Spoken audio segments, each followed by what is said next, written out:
ప్రేమించడం అంటే ఏమిటనంటే 2వ యోహాను రాసిన పత్రిక 1వ అధ్యాయం 6వ వచనం చూద్దాం.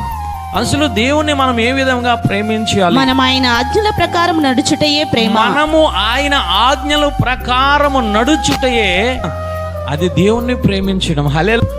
దేవుడు మాట్లాడుతున్నాడు, నన్ను ప్రేమించే వారిని నేను తప్పిస్తాను.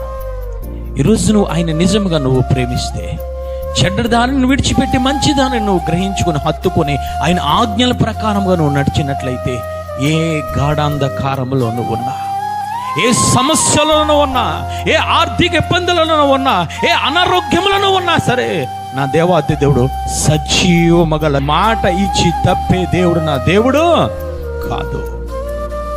అన్య దేశంలో ఉంటూ ఉన్నాడు, తల్లి తండ్రులు ఎవరు లేరు, నా అన్నవారు ఎవరు లేరు. కానీ ఆ గోతిలో నుంచి, ఆ పొతిఫరి భార్య ఆ చేతుల నుంచి, ఆ జైలు నుంచి దేవాది దేవుడు తప్పించడానికి యోసేపును గల కారణం ఏమిటయ్యారంటే ఒకటి దేవాది దేవుణ్ణి ప్రేమించడం మొదలు పెట్టాడు ఆయన. ఈరోజు నువ్వు శరీరాన్ని ప్రేమిస్తున్నావా, లోక ఆశలను ప్రేమిస్తున్నావా, లోక మనుషులను ప్రేమిస్తున్నావా, ఈ ధనాన్ని, ఈ ఉద్యోగం, ఈ శరీరాన్ని ప్రేమిస్తున్నావేమో, దేవుడు నిన్ను తప్పించడు తల్లి. దేవుడు నిన్ను తప్పించడు.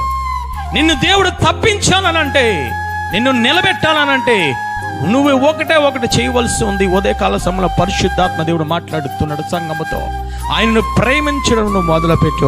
దానిని విడిచిపెట్టి మంచిదాన్ని హత్తుకొని, వాక్యమును, సంఘమును, పరిశుద్ధ ఆత్మదేవును హత్తుకొని నువ్వు జీవించినట్లయితే, నడిచినట్లయితే, ప్రేమించినట్లయితే, దేవాతి దేవుడు నిన్ను తప్పించే దేవుడు.